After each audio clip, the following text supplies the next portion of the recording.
Good evening and Assalamu alaikum. Very good evening. How are you? Ronald, कैसे हो आप?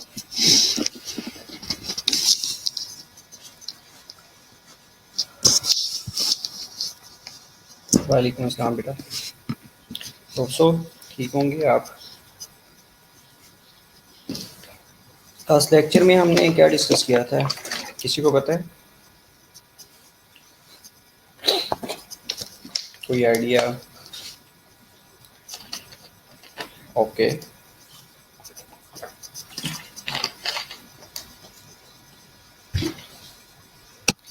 Last lecture किसी बंदे ने पढ़ा हो, किसी बंदी ने पढ़ा हो, थोड़ा सा रिव्यू कर लें। लास्ट लेक्चर में हम क्या पढ़ रहे थे? इतनी देर में बाकी अटेंडी ऑनलाइन हो जाएंगे। Today we are going to continue with the patient with meningitis. Fine, thank you. Okay well,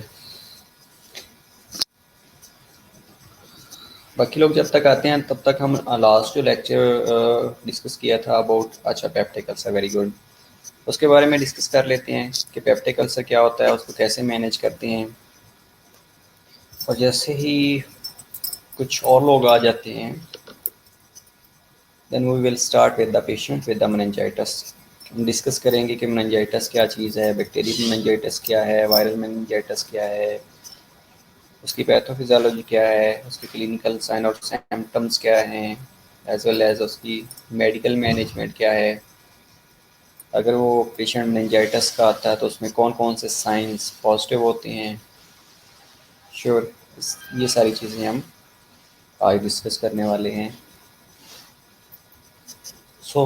तो पेप्टिक अल्सर क्या था जो कि हमने लास्ट क्लास में डिस्कस किया था? Very good evening. Peptic ulcer ये था कि हमने ये कहा था कि जीआईटी के अंदर कोई सर्कमसाइज्ड इंसिजन बन जाता है, ये सर्कमसाइज्ड एरिया बन जाता है या एरिया की ओरोजन होना शुरू हो जाती है, तो उसको हमने पेप्टिक अल्सर कहा था। काजेज़ में हमने डिफरेंट काजेज़ डिस्कस की थी, जिसके अंदर हमने ये कहा था कि जब HCl का लेवल ज़्यादा हो जाएगा, एक चीज़ थी। दूसरा हमने ये कहा था कि जो कि म्यूकस सेक्रेटिंग ग्लैंड्स हैं, जब वो म्यूकस सेक्रेट नहीं करेंगे तो जो म्यूकोजल लाइनिंग है उनकी रोइन होना शुरू हो जाएगी। तीसरी चीज़ हमने ये कहा था कि गुड ब्लड सप्लाई होनी चाहिए। अगर गुड ब्लड सप्लाई नहीं होएगी, इस्कीमिया होएगा, नेक्रोसिस होना शुरू हो जाएगी। चौथी चीज़ जो हमने डिस्कस की थी उसमें ये कहा था कि वो सेल जो कि एपिथेलियल सेल होते हैं जिनकी कंटिन्यूसली शेडिंग हो रही होती है, शेडिंग के साथ उनकी रीजनरेशन होना ज़रूरी होता है, रीजनरेट होना ज़रूरी होता है। जितनी ज़्यादा वो शेडिंग होएगी उसके साथ उतनी रीजनरेशन होएगी, अल्टीमेटली रीग्रो होती रहेगी सेल की, तो वो मिकोजल जो लाइनिंग है वो नॉर्मल फंक्शनल रहेंगी। अगर इनमें से HCl ज़्यादा सेक्रेट हो जाता है, पुअर ब्लड सप्लाई होना शुरू हो जाती है, that will lead to ischemia and necrosis. ये शेडिंग हो रही होती है लेकिन रीजनरेशन नहीं होती, या म्यूकस सेक्रेटिंग जो ग्लैंड्स हैं अगर वो म्यूकस सेक्रेट ही नहीं करते तो देन ये सारी म्यूकोजल लाइनिंग की इरोजन काज करवा देंगे। तो उसको हमने कहा था ये पेप्टिक अल्सरेशन है। Very good evening. ओके, तो इसकी ट्रीटमेंट में हमने कुछ चीज़ें डिस्कस की थी, जिसमें पहली जो चीज़ थी हमने कहा था कि प्रोटॉन पंप इनहिबिटर्स लेने चाहिए, जिनमें ओमेप्राजोल होता है, इसोमेप्राजोल होता है, पेंटोपराजोल होता है। सेकंड ऑप्शन हमने ये कहा था कि उन पेशेंट्स को एंटी हिस्टामीन देनी चाहिए या H2 रिसेप्टर ब्लॉकर्स देने चाहिए, जिनके अंदर फिमोटाडीन था, निजिटाडीन था, रिमिटाडीन था। तीसरी चीज़ हमने ये कहा था कि मिकोजल प्रोटेक्टिव एजेंट्स देने चाहिए उन पेशेंट्स को जो कि पेप्टिक अल्सरेशन के साथ होते हैं, जिसके अंदर मिज़ोप्रेस्टोल और स्टोलफेट था। चौथी चीज़ हमने ये कही थी कि उन पेशेंट्स को एंटासिड देने चाहिए। एंटासिड्स क्या करती हैं कि वो जो HCl सिक्रीट हो चुका होता है उनकी डिग्रेडेशन कर देते हैं। सिक्रीटेड HCl की डिग्रेडेशन के लिए जो मेडिसिन यूज़ कर रहे होते हैं उनको एंटासिड्स कहा जाता है। तो ये 4 से 5 चीज़ें जो हैं ये मैनेजमेंट में आ रही थी। इसके अलावा सर्जिकल मैनेजमेंट थी, इसमें हमने कहा था कि पाइलोरिक्स ऑफ इंटर को बढ़ा दें।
सॉरी फॉर इंटरप्शन, आवाज़ नहीं आ रही थी। अच्छा, बात कर रहे थे सर्जिकल मैनेजमेंट की।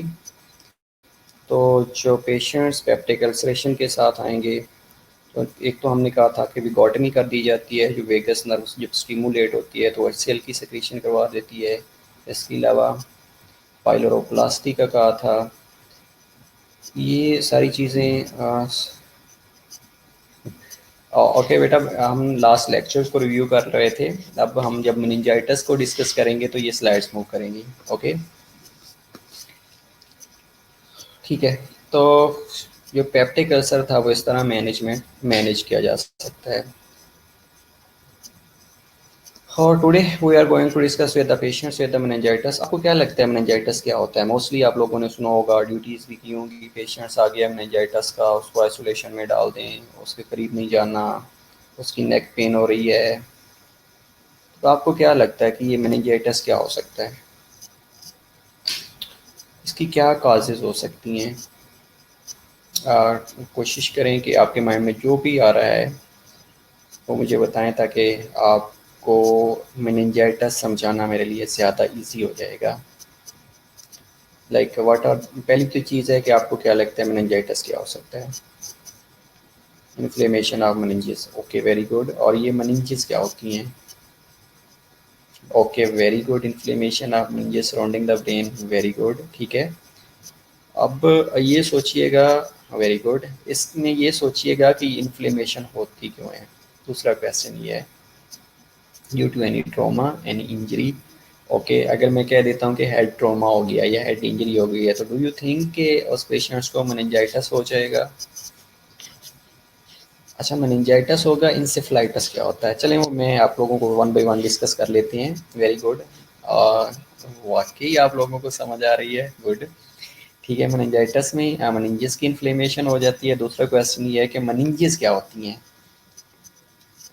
ट्रोमा की वजह से हो सकता है, due to infection, definitely yes हो सकता है। ओके, वालेकुम अस्सलाम, वेलकम, क्या आपने ज्वाइन किया है, ठीक है। अच्छा, मेनिंजेस मेनिंजेस क्या होती हैं बेसिकली, ये थोड़ा सा बताएंगे आप? मेनिंजेस, अच्छा, ये इन्फेक्शन, मैं कहता हूँ कि अगर मेरे पाँव में इन्फेक्शन हुआ है या हाथ में इन्फेक्शन हुआ है, तो do you think that will lead to meningitis? आपने लिखा है ना ड्यू टू इन्फेक्शन, ये इन्फेक्शन कहाँ पे होगा? अब आप कहेंगी ब्रेन में इन्फेक्शन हो गया। ओके, लेयर्स ऑफ ब्रेन्स हैं, okay good, layers of brains हैं, कवरिंग्स ऑफ द ब्रेन है, ठीक है, गुड, ठीक है। क्या ये ज़रूरी होती हैं? अच्छा, एक वर्ड यूज़ होता है mostly, blood brain barrier. What is blood brain barrier? आपने कभी सुना है कि कोई ब्लड ब्रेन बैरियर भी होता है? आपने ये भी सुना होगा कि जो ब्रेन है उस तक कुछ चीज़ें पहुंच जाती हैं इजीली और कुछ चीज़ें नहीं पहुंचती, जो inflammation of cerebellum encephalitis brain की, हाँ ओके, इन्फ्लेमेशन इंसेफेलाइटिस ब्रेन की इन्फ्लेमेशन है definitely, yes. Okay, cerebellum, cerebrum, no. अच्छा, हम बात कर रहे थे अच्छा ब्लड की समझ नहीं है, ब्लड ब्रेन बैरियर की बात कर रहा हूँ बेटा, ब्लड ब्रेन बैरियर है। इसलिए पूछ रहा हूँ कि मोस्टली आप लोगों ने सुना होगा कि कुछ मेडिसिन्स होती हैं जो कि अगर इंसेफ्लाइटिस हुआ है या मेनिंजाइटिस हुआ तो उस पेशेंट्स को वही देनी है, जो क्योंकि वो ब्लड ब्रेन बैरियर क्रॉस कर रही होती हैं। और कुछ मेडिसिन ऐसी होती हैं जो कि ब्लड ब्रेन बैरियर क्रॉस नहीं कर सकती। तो मेरा क्वेश्चन ये है कि what is blood brain barrier? Blood brain brain blood brain barrier, blood brain barrier. I am asking about blood brain barrier. Okay, vessels होती हैं। ओके, तो डू यू थिंक ये ब्लड ब्रेन बैरियर क्या होता है?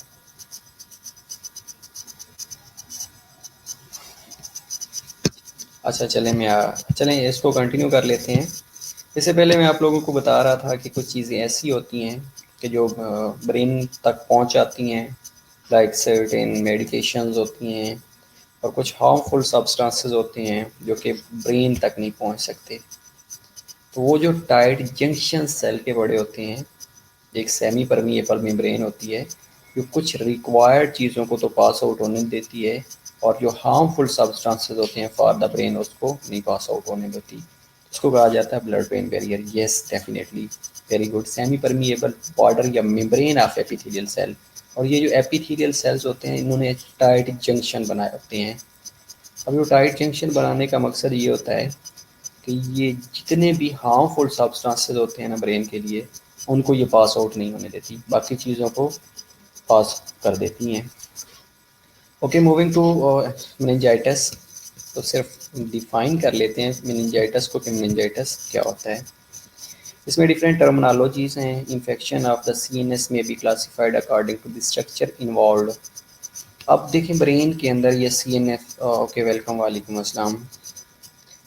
अच्छा, ब्रेन के अंदर ना डिफरेंट स्ट्रक्चर्स होते हैं, लाइक meninges हो सकती हैं, ब्रेन पैरेन्काइमा होता है, स्पाइनल कार्ड होता है, ब्रेन और स्पाइनल कार्ड होता है डेफिनेटली। तो ये जो इन्फ्लेमेशन, ये इन्फेक्शन होता है ना, ये अकॉर्डिंग टू स्ट्रक्चर्स हम उसको नाम दे रहे होते हैं।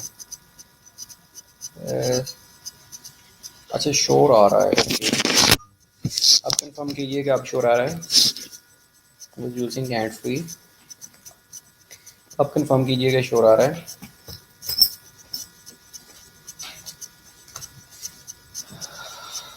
अच्छा, वो टॉकिंग अबाउट की meningitis, meninges। जब meninges की इन्फ्लेमेशन होएगी तो उसको हम कहेंगे meningitis है। जब ब्रेन पैरेन्काइमा की इन्फ्लेमेशन होएगी तो उसको हम कहेंगे इंसेफ्लाइटिस है। जब स्पाइनल कार्ड की इन्फ्लेमेशन होएगी तो उसको हम माइलाइटिस कहेंगे। अभी भी आ रहा है? अच्छा, लेकिन यहाँ पे कोई चीज़ चल नहीं रही, voice issue. Okay, just wait one for 1 to 2 seconds, मैं देखता हूँ।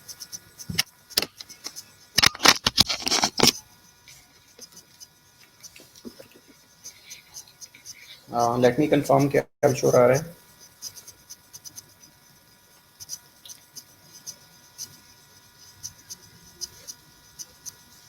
कंफर्म। बेटा फैन नहीं चल रहा है यहाँ पे ना, फैन है नहीं, चल ही नहीं रहा। अच्छा, मैं पेज रिफ्रेश करूँ? ओके, जस्ट वेट, मैं पेज रिफ्रेश कर लेता हूँ।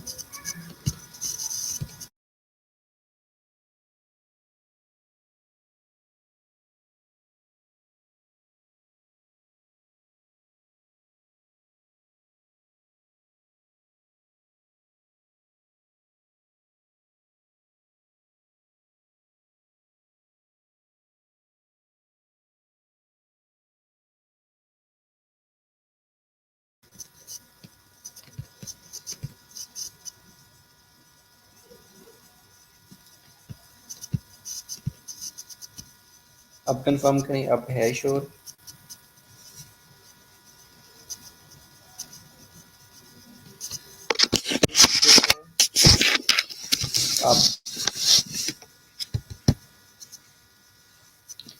अब तो नहीं होना चाहिए।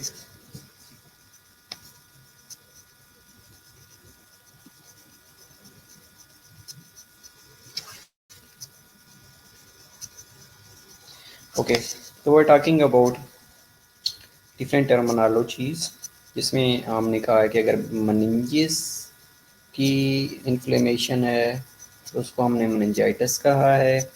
अगर ब्रेन पायरनकैमा की इन्फ्लेमेशन है तो उसको हम इंसेफलाइटिस कहेंगे। अगर स्पाइनल कॉर्ड की इन्फ्लेमेशन है तो that is known as myelitis. And if both brain and spinal cord are involved, then it is known as encephalomyelitis. Okay, they may be classified by the type of invading organism, including bacteria हो सकते हैं, viral हो सकता है, fungal हो सकता है, या in general the pathogen can enter the CNS through the bloodstream by crossing the blood-brain barrier।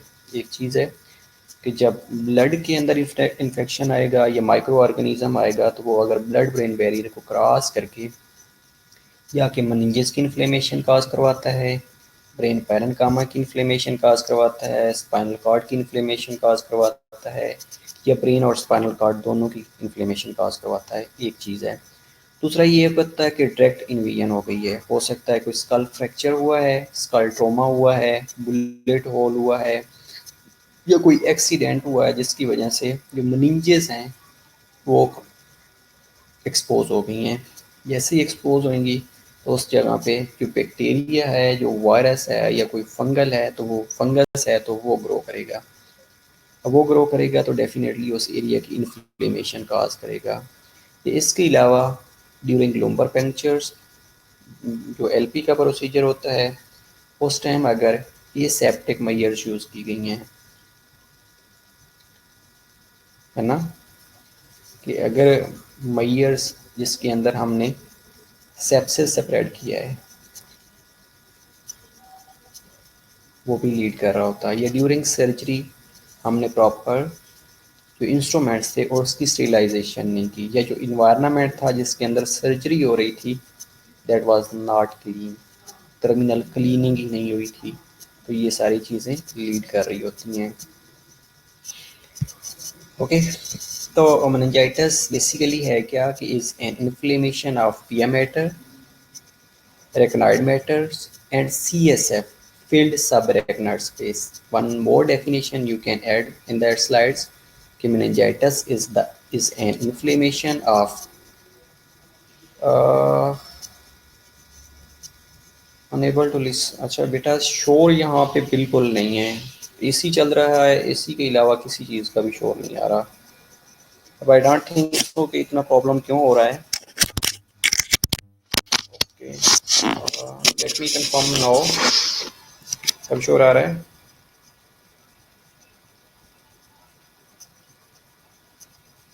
Anybody can confirm me?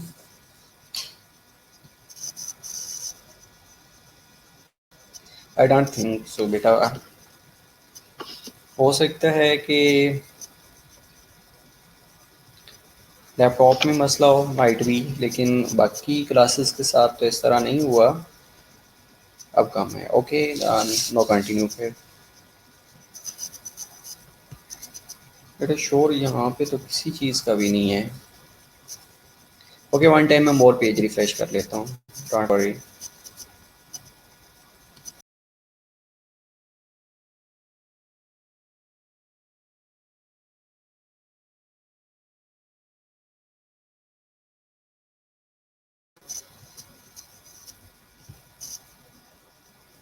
Okay, now better. Okay, we are talking about meningitis. Meningitis की अगर एक और definitions आप add कर लें तो that will be more better. इसमें हमने ये कहा है कि meningitis is an inflammation of pia mater, arachnoid matter, and the CSF filled subarachnoid space. That is also known as meningitis। अब ये जो इन्फ्लेमेशन है ये स्प्रेड कैसे होती है? ये स्प्रेड बेटा इस कंडीशन में होगी जब जो CSF है वो सर्कुलेट करता है around the brain and the spinal cord. तो जब ये CSF मूव करेगा ब्रेन के अंदर, स्पाइनल कॉर्ड के अंदर, तो ये जो बैक्टीरिया कंटेन करता है ये वहाँ पे ग्रो करना शुरू कर देगा और उसके रिजल्ट में वहाँ पे इन्फेक्शन होगा। और ये जो इन्फेक्शन होएगा, इन्फेक्शन की वजह से मनिंजेस हैं, ब्रेन है, स्पाइनल कॉर्ड है, या ब्रेन और स्पाइनल कॉर्ड ये दोनों इन्फ्लेम्ड होना शुरू हो जाएंगे और उसको सर्टेन टर्मिनोलॉजी से हम डिफ्रेंशिएट कर सकते हैं। Basically there are two types of acute infectious meningitis होते हैं। One is known as acute purulent meningitis, जिसको यूजुअली बैक्टीरियल मेनिंजाइटिस कहा जाता है, and second is acute lymphocytic, जिसको वायरल मेनिंजाइटिस कहा जाता है। There are different factors and other some factors that are responsible for the severity of meningitis, जिसके अंदर virulence of pathogen हो सकती है, कोई host factors हो सकता है, brain edema हो सकता है, इसके अलावा कोई permanent neurological problem हो सकता है। तो ये हम वन बाय वन इसको डिस्कस कर लेते हैं। तो ये एक डेफिनेशंस थी जो कि हमें बता रही थी कि मेनिंजाइटिस क्या चीज़ होती है। इसकी हम जो पैथोफिजियोलॉजी डिस्कस करेंगे वो कुछ इस तरह की होगी कि जब कोई भी बैक्टीरिया इन्वेड करेगा, इन्वेड करने के रिजल्ट में वो वहाँ पे रेप्लिकेशन कराएगा। एक प्रोसेस होता है रेप्लिकेशन का जिसके अंदर वो ग्रो करना शुरू कर देता है और undergoes the lysis in the CSF। तो वो रिलीज करेगा एंडोटॉक्सिन और या सेल वॉल फ्रिगमेंटेशन होना शुरू हो जाएगी। जैसे ही कोई पैथोजन इन्वेड करेगा, specially if we are talk about the bacterial meningitis, तो जो बैक्टीरियल ऑर्गेनिज्म होएगा उसके अंदर रेप्लिकेशन होएगी।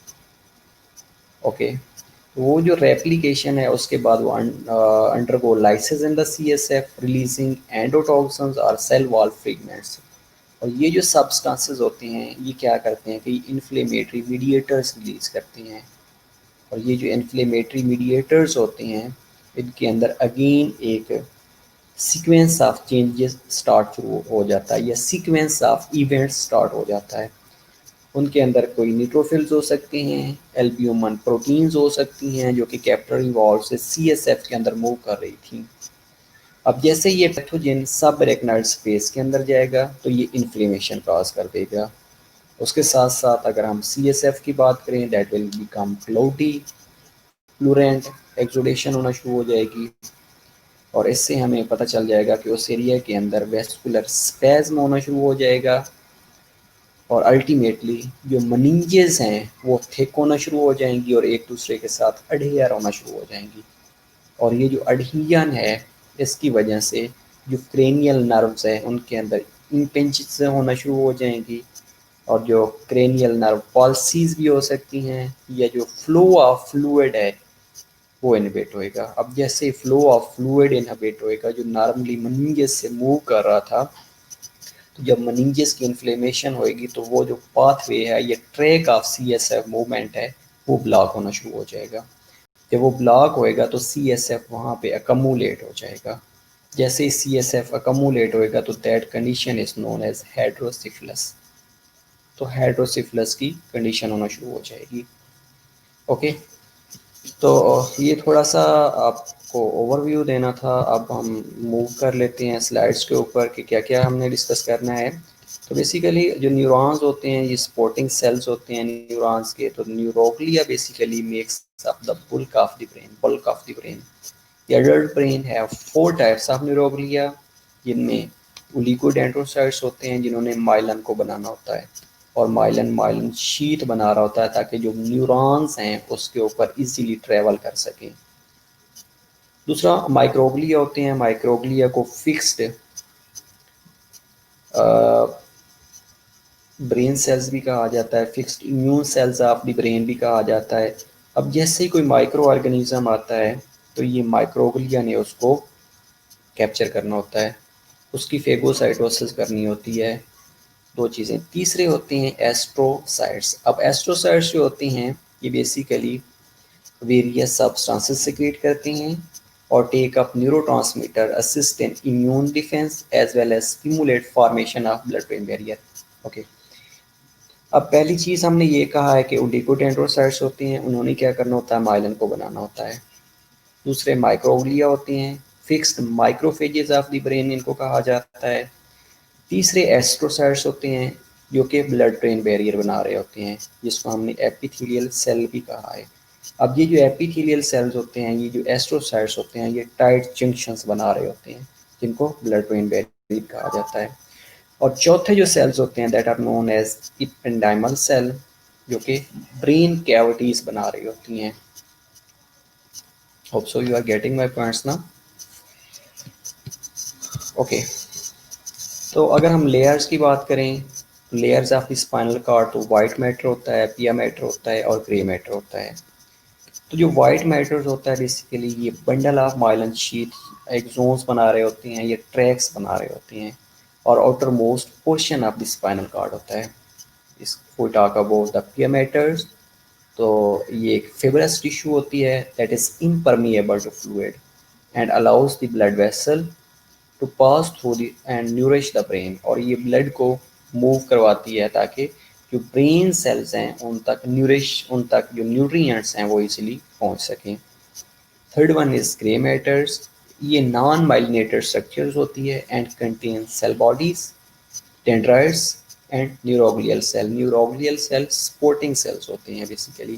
तो ये तीन लेयर्स होती हैं जिनके अंदर white matters आता है, other is second one is Kia matter and third one is gray matter.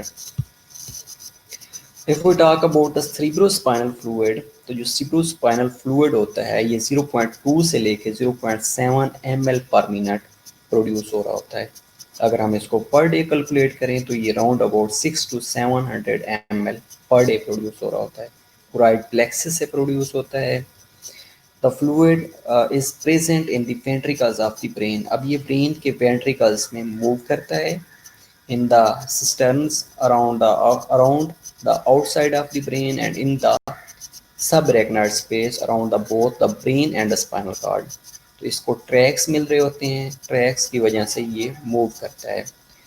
और ये सर्कुलेशन ऑफ जो CSF है वो भी मूव कैसे हो रही होती है कि जब कोराइड प्लेक्सस के अंदर पल्सेशन होती है, वहाँ पे सीलिया पड़े होते हैं, सीलिया की मूवमेंट्स, एपिडेमल सेल पड़े होते हैं दैट कंटेन सीलिया।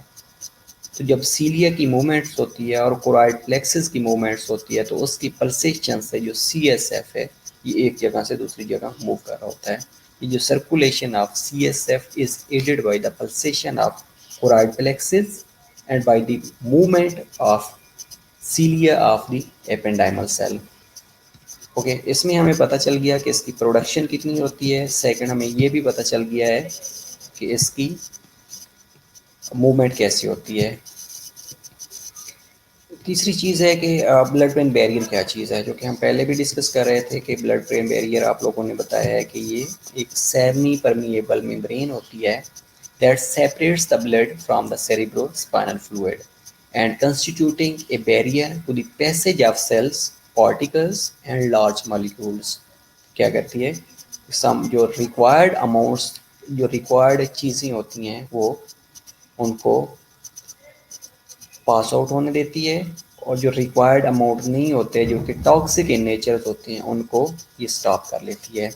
तो tight junctions form a seal between adjoining cells of the capillary wall and protects the CNS from the harmful substances. Instead of that, some toxins included nicotine, included alcohol, instead of that caffeine and mercury, as well as some anesthetics are not blocked. Mostly आप लोगों ने देखा होगा अगर patients को GA दिया जाता है, जनरल एनेस्थीसिया दिया जाता है, तो उसमें जो एनेस्थेटिक्स मेडिकेशन यूज़ हो रही होती हैं या जो गैसेस यूज़ हो रही होती हैं that cross the blood brain barrier and leads to patients sedation. Well, the blood-brain barrier also have specific carrier molecules that facilitate transports of hormones, especially such as leptin. अब Lipton एक ऐसा hormone है जो कि hunger को भी increase कर रहा होता है।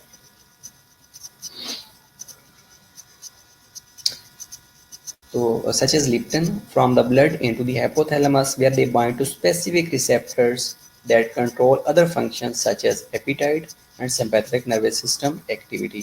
मोस्टली आप लोगों ने देखा होगा कि जब आप खाना नहीं खाते तो वो जो एपिटाइट है वो ट्रिगर होना शुरू हो जाती है. That leptin is a hormone that increase the appetite that stimulate hunger thirst. तो ये हंगर को प्रमोट कर रहा होता है. Blood barriers exist both at the choroid plexuses. ये कहाँ पे बेसिकली पड़ा होता है. We talk about the sides of the blood brain barrier. तो ये एग्जिस्ट कर रहा होता है both at the choroid plexus as well as at the tissue capillary membrane in the essentially all areas of the brain except. और कहाँ पे नहीं होता except in some areas of the hypothalamus as well as pineal gland. And third one is area postrema where the substance is diffused with great ease into the tissue surface. ये वो areas होते हैं यहाँ पे जो blood brain barrier है वो exist नहीं कर रहा होता. With the ease of diffusion in these area is important because they have sensory receptors and they respond to specific changes in the body fluid. Definitely अब ये जो रिसेप्टर्स होते हैं ये केमिकल चेंजेस को सेंस कर रहे होते हैं, जिसमें हमने कहा था कि कीमो रिसेप्टर्स होते हैं. और जो कीमो रिसेप्टर्स होते हैं वो partial pressure of carbon dioxide को असेस कर रहे होते हैं, हाइड्रोजन आयन कंसंट्रेशन को असेस कर रहे होते हैं, और third one is partial pressure of oxygen को असेस कर रहे होते हैं. तो ये जो CSF है जैसे ही यहाँ से मूव करता है तो ये रिसेप्टर्स असेस करके CBC को बता रहे होते हैं. एज वेल एज अगर उस मोलैरिटी के अंदर चेंजेस आती हैं इंस्टेड ऑफ दैट अगर ग्लूकोज कंसंट्रेशन के अंदर चेंजेस आती हैं तो ये रिसेप्टर्स उनको भी असेस कर रहे होते हैं. इसके अलावा थ्रस्ट को रेगुलेट करते हैं और सच एज एंजियोटेंसन 2 को भी रेगुलेट कर रहे होते हैं. एंजियोटेंसन रास सिस्टम का एक हिस्सा है जिसको हमने एंजियोटेंसन 1 से 2 में कन्वर्ट किया था, और एंजियोटेंसन 1 से 2 में कन्वर्ट होने के लिए हमने कहा था कि one hormone is required, one enzyme is required. That enzyme was known as angiotensin converting enzyme. तो वो जो एंजाइम्स था वो लंग से आ रहा था. तो ये एंजियोटेंसन 2 को भी रेगुलेट करता है. अब जब एंजियोटेंसन 2 रेगुलेट होएगा तो उसका इफेक्ट क्या होगा कि ये एक पोटेंट वेजोकंस्ट्रिक्टर है एंजियोटेंसन 2. इसके अलावा अड्रीनल कॉर्टेक्स के ऊपर एक्ट करता है और वहाँ से एल्डोस्टेरोन को रिलीज करवाता है. और एल्डोस्टेरोन क्या करता है कि सोडियम और वाटर को रीअब्जॉर्ब करवा रहा होता है और पोटाशियम को एलिमिनेट करवा रहा होता है. तो ये सारे काम क्या कर रहा होता है, ये एंजियोटेंसन 2 के काम कर रहे होते हैं. और इसकी कंसंट्रेशन को मेंटेन करने के लिए ये सेंसरी रिसेप्टर्स होती हैं. जैसे ही चेंजेस आती हैं ये एक्टिवेट होते हैं. एक्टिवेट होने के बाद ऑस्मोलैरिटी को चेंजेस को मेंटेन करना शुरू कर देती हैं, ग्लूकोज की कंसंट्रेशन को मेंटेन करना शुरू कर देती हैं, और certain peptic hormones that regulate thirst as well as angiotensin 2. Okay, तो come to the point कि what is meningitis. तो meningitis again we can define as is an inflammation of pia mater, arachnoid matters and the CSF fluid filled subarachnoid space. अगर इसकी inflammation हो गई है that condition is known as meningitis. अब ये inflammation spread कैसे होती है, I have already discuss in the overview in the introduction कि inflammation spreads rapidly because of CSF circulation around the brain as well as the spinal cord. The meninges contains CSF cerebrospinal fluid and meningitis is inflammation of the meninges when if severe they become encephalitis and inflammation of the brain. So if we talk about the meningitis, तो meninges क्या था कि brain के अंदर covering होती हैं जिनको हमने meninges कहा था, जो कि pia maters होती हैं, arachnoid matter होती हैं और subarachnoid space होता है. अब इनके अंदर जो CSF है वो मूव करता है. अब जैसे ही कोई बैक्टीरिया CSF के अंदर आएगा meninges के साथ अडेयर करेगा और वहाँ पे मल्टीप्लिकेशन करेगा, लाइसिस करेगा और जो इन्फ्लेमेटरी प्रोसेस है ये इन्फ्लेमेटरी कैस्केड को ट्रिगर कर देगा. अब जैसे ही meninges की इन्फ्लेमेशन होएगी या इन्फ्लेमेटरी प्रोसेस स्टार्ट होएगा तो वो ट्रैक जहाँ से CSF ने मूव करना होता है वो मूव नहीं कर सकेगा और CSF अकमुलेट होना शुरू हो जाएगा। उस कंडीशन को हमने हेटेरोसेफलस कहा है। एक कंडीशन ये हो सकती है। अदर कंडीशन ये हो सकती है कि हमने कहा है कि जो CSF हो वो 0.2 से लेके 0.5 या 0.7 ml पर मिनट से इस हिसाब से प्रोड्यूस हो रहा है, क्योंकि हमने 6 to 700 ml पर 24 आवर्स उसकी प्रोडक्शन हो रही होती है। अब किसी वजह से अगर प्रोडक्शन हो रही है लेकिन उसकी अब्जॉर्प्शन नहीं हो रही, तो अगेन ये फ्लूइड मेनिंजेस के दरमियान अकमुलेट होगा, that will also lead to hydrocephalus. तीसरी कंडीशन ये हो सकती है कि इन सर्टेन कंडीशंस CSF की जो प्रोडक्शन है वो अब नॉर्मली इंक्रीज हो जाएगी और उसकी जो अब्जॉर्प्शन है वो कम हो जाएगी, तो ये भी लीड टू हेटेरोसेफलस। लेकिन जैसे ही मेनिंजाइटिस होएगा, तो मेनिंजाइटिस अगर सवेयर हो जाता है तो that will lead to encephalitis. Encephalitis क्या है कि ब्रेन की इन्फ्लेमेशन कॉज करवा देगा। If we talk about the classification of meningitis, so there are mainly two types of infectious meningitis. One is acute plurulent meningitis, usually okay बेटा, आप 5 minute की break ले लें, उसके बाद इसको कंटिन्यू कर लेते हैं।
ओके, तो हम कंटिन्यू करते हैं। तो वी वर टॉकिंग अबाउट कि जो मेनिंजाइटिस होता है उसकी आगे क्लासिफिकेशन होती हैं। बेटा ये क्लासिफिकेशन और इसके पढ़ लेते हैं कि स्प्रेड कैसे होता है, उसके बाद हम नेक्स्ट क्लास में कर लेंगे। ओके, तो mainly there are two types of acute infectious meningitis. One is acute purulent meningitis, जिसको बैक्टीरियल मेनिंजाइटिस कहा जाता है, एंड एक्यूट लिम्फोसिटिक मेनिंजाइटिस, जिसको वायरल मेनिंजाइटिस कहा जाता है। Instead of that acute pyogenic होता है, और ये भी वही बैक्टीरियल मेनिंजाइटिस होता है। ये सेप्टिक मेनिंजाइटिस वायरल मेनिंजाइटिस होता है, एक्यूट वायरल मेनिंजाइटिस। और third one is chronic, usually TB meningitis हो सकता है, स्पायरोकीट्स इंड्यूस्ड हो सकता है, या क्रेप्टोकोकस इंड्यूस्ड हो सकता है। अब we will talk about the bacterial meningitis कि ये क्या होता है। तो bacterial meningitis are caused by streptococcus pneumoniae, pneumococcus भी उसे कहा जाता है। तो ये वो बैक्टीरियाज होते हैं जो कि मेनिंजाइटिस काज कर रहे होते हैं या मेनिंजेस की इन्फ्लेमेशन काज कर रहे होते हैं। Other than pneumococcus, neisseria meningitis, meningococcus except in units infected most by group B streptococci.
Okay, अब आवाज़ आ रही है? आवाज़ आ रही है मेरी अब?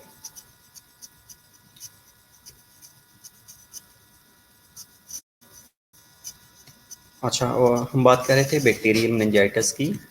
तो बैक्टीरियल मेनिंजाइटिस मेनली स्ट्रेप्टोकोकस काज कर रहा होता है। इसके अलावा अदर पैथोजेंस होते हैं, okay well, that cause infection in the adults are gram negative bacilli, इनमें एंड लिस्टेरिया मेनिंजो मोनोसाइटोजेंस होते हैं। Potentially life threatening disease cause कर सकते हैं, और इसके अलावा 1 million cases per death worldwide हो रही होती हैं, जिसमें more than 20 lakh die per annually. All age group affect हो सकता है, ह्यूमंस रिजर्वायर होते हैं इनके लिए। Pneumococcal meningitis is most common type, जिसमें approximately 6000 cases per year report होते हैं। ये एक बैक्टीरियल मेनिंजाइटिस की पिक है, अगर आप देखेंगे तो ये एक नॉर्मल ब्रेन है। उसके बाद कवरिंग होती है उसकी, यूरामेट होती है, रेक्नाइड मेट होती है, पियामेट होती है, सबरेक्नाइड स्पेस होती है, स्पाइनल कॉर्ड ओरिजिनेट हो रहा होता है। तो दूसरी साइड पे देखेंगे तो ये एडवांस बैक्टीरियल मेनिंजाइटिस है, जिसमें जो मेनिंजेस हैं वो इन्फ्लेम हो चुकी हैं, और इनके अंदर देखिएगा ये ट्रैक बने हुए हैं, और ये जो ट्रैक हैं इनके अंदर CSF मूव कर रहा होता है। अब ये अगर ब्रेन की इन्फ्लेमेशन होती है तो that is known as encephalitis. अगर ब्रेन और स्पाइनल कॉर्ड की इन्फ्लेमेशन होती है तो इंसेफ्लोमाइलाइटिस। और अगर ओनली स्पाइनल कॉर्ड की इन्फ्लेमेशन होती है तो that is known as myelitis. और अगर ब्रेन की इन्फ्लेमेशन हो जाती है तो इंसेफ्लाइटिस, और मेनिंजेस की इन्फ्लेमेशन होती है तो that is known as meningitis. इसके route of transmission is it cure? Definitely बेटा it's a curable, depending on the therapy. अगर आप अच्छी थेरेपी देंगे तो इसको ट्रीट किया जा सकता है। ओके, तो I think it's enough for you. तो नेक्स्ट हम जो करेंगे वो रूट ऑफ ट्रांसमिशन हैं कि ये बैक्टीरिया जो है ये कैसे ट्रांसमिट होता है। तो यहाँ तक बैक्टीरियल मेनिंजाइटिस आप लोग इसको रिव्यू कर लीजिएगा एक, और इंशाल्लाह we will discuss in the next class. Okay, अगर कोई क्वेश्चन है तो यू कैन आस्क मी।